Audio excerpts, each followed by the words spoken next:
Hi, the Drouth and Glasgow School of Art would like to welcome you to Pleasuring Freud.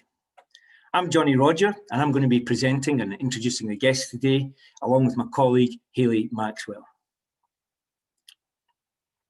The aim of all life is death, wrote Freud. And this was not long before the fascists in the streets were shouting, "Viva la muerte!"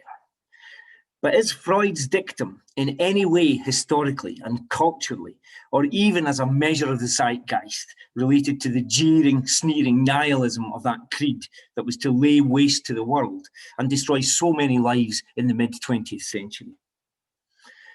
Instinctively, and I use the word advisedly, of course, instinctively, you would reach for a no as the answer to that question.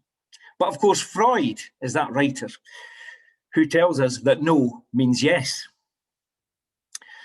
So there's going to be a lot of that sort of paradox and contradiction today, I would guess. We're here to celebrate the centenary of Freud's Beyond the Pleasure principle.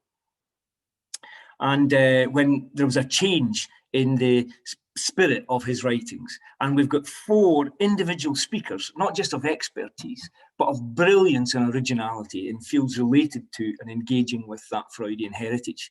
And they come from all around the world, we're glad to say. So let me just introduce these speakers and what they're going to talk about. They are Dr. Pippa Goldschmidt, who's going to speak about the uncanny pleasure, what the uncanny teaches us about boundaries. Professor Laura Gonzalez, who's going to speak about performing Lacan, jouissance and the pleasure principle. Dr. Isabel Miller, who's going to speak on time and taboo, the death drive in outer space. And Dr. Lawrence Holm, who's going to speak on Beyond the Pleasure of Architecture. So we're going to start with Dr. Pippa Goldschmidt.